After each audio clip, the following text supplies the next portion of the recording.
Hello and welcome back to the DBO show. Today I want to talk about why building your personal brand is a superpower in 2026. So we all know that people buy from people, and for so often I think in our industry we have been worried about letting people in because we think it's going to open us up to opinions and judgment and all of these things. And you know what? People are going to have an opinion anyway. They're going to judge anyway. So you might as well get intentional about your personal brand.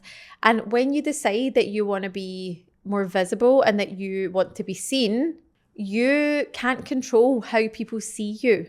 And that is what worries a lot of people about building a personal brand. So when you decide to be seen, you can't decide how you're going to be seen.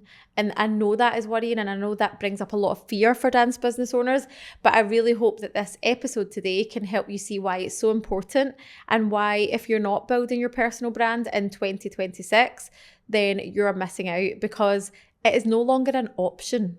It's such a great asset for your business. And for many reasons, for me at my school, we still get people coming along to the school because they know me, because they know how I run things, they know how I lead. They're not going to get me in the school. I'm not going to be teaching the classes. I am not going to be answering the emails. I am probably not even going to be at the events, yet people still choose to join the school. And I think that's a very interesting shift for a lot of dance teachers and dance business owners, because you think that everybody wants you. And they can still get you. They just don't have to get direct access to you in the form of being in the studio itself. So building a personal brand allows people to get to know you a little bit better, and for you to just share your story, because people are nosy, okay? People like to hear other people's stories. I know that I love it. I met with a friend this week and she was telling me someone else's story actually. And we were just so excited about this other person's story. And before you know it, the conversation, we were about 20 minutes in and we were talking about how amazing her story is for starting her business, growing her business, and pivoting into a new business. And I think there's just something about stories for me that helps you sell your business without feeling like you're being a sort of sleazy salesperson, which I know that none of us like, okay? Nobody likes to be sold to.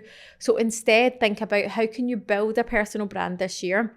How can you start sharing bits of your story that you're comfortable to do? You don't have to get really vulnerable. You don't have to talk about that time that you hit rock bottom. I'm not meaning that. I'm just meaning telling relevant stories so that parents get to know the person behind the business. They get to know the person that's leading the business that they're sending their child to. You want to build that trust. There's a thing out there that talks about, building the know, like, and trust factor. Think about, why would parents choose your school versus the school down the road?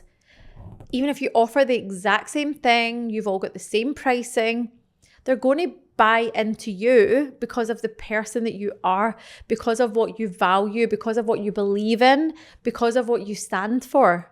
Okay, parents aren't short of options. And in a time where everyone is sending out posts from ChatGPT, everyone's starting to sound the same, look the same, blah, blah, blah. This is the thing that's going to differentiate you. This is the thing that's going to help you stand out and show that you're human and show that you can be trusted because of what you stand for. And yes, that's going to repel a lot of people, and that's a good thing. I think as business owners, especially in our industry, we try and be, we want to be liked. We want to really people please. We're scared to kind of offend anyone. We're scared to speak out of turn. And actually, the schools that we work with, the schools that do the best, are the ones that stand up for what they believe in, even when they know not everyone is going to like it. And I think as business owners, you've got to find your voice and you have got to use it.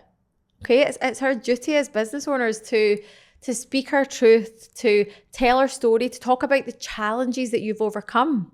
And if you're sitting there thinking, I don't know how to build a personal brand, I don't know where to start, oh my goodness, how am I going to tell all these stories in one go? That is not the way to look at it.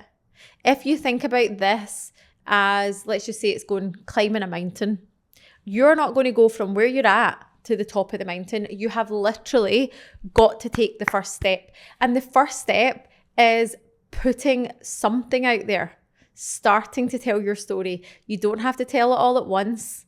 And you also don't tell your story once and then stop. Okay, you've got to get good at repeating your story, having the similar messaging and just doing it in different ways.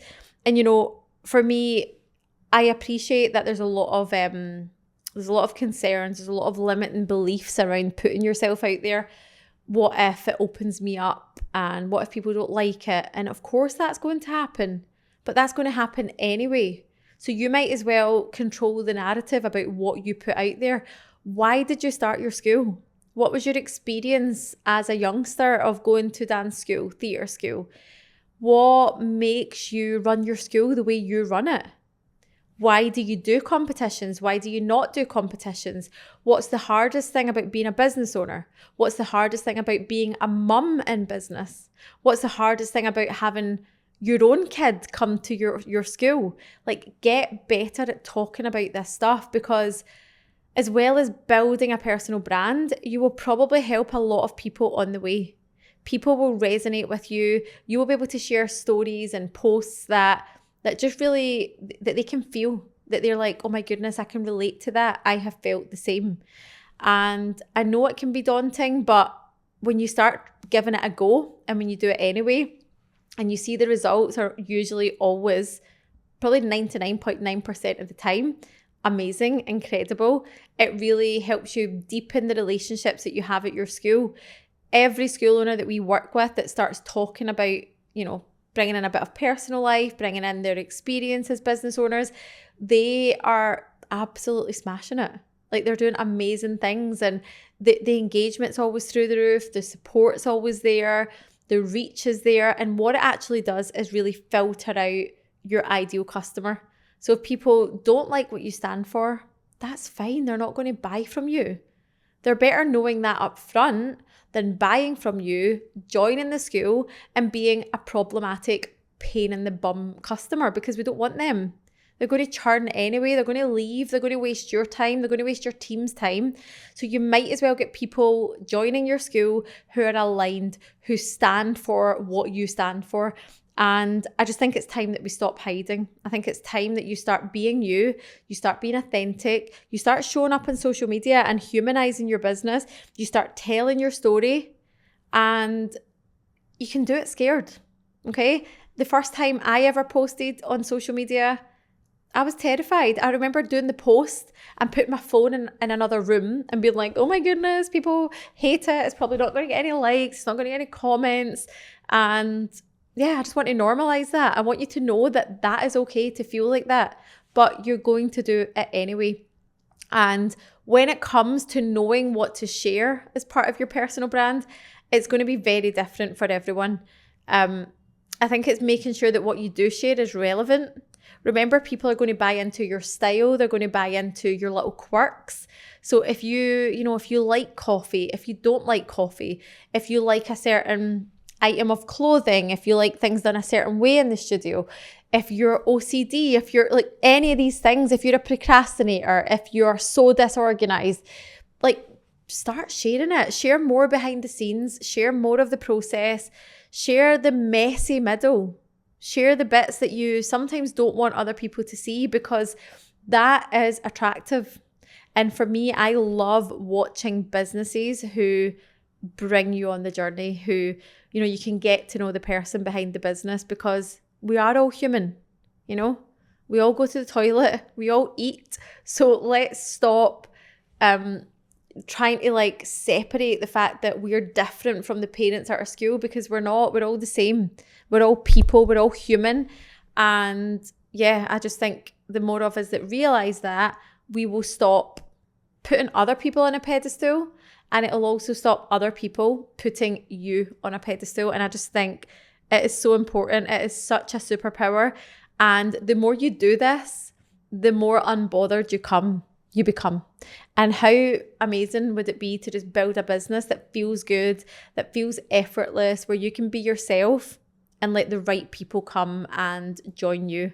And I just think, yeah, I'm really excited. If you have never thought about this, I'm excited for you to start doing it and for you to see the results and see the feedback.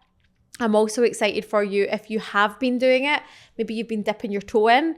Maybe you post something personal and then you don't for another month or two. Maybe this is your sign to be a little bit more consistent with it. Maybe this is your sign to start putting yourself out there and getting uncomfortable, because I can absolutely hand on heart tell you that the schools who do this and do it well will be the ones who win. They'll be the ones who succeed this year, and they'll be the ones who are doing it in a sustainable way, where they're building their business, but they're also living life on their terms. And, you know, that's what it's all about. That is the whole point.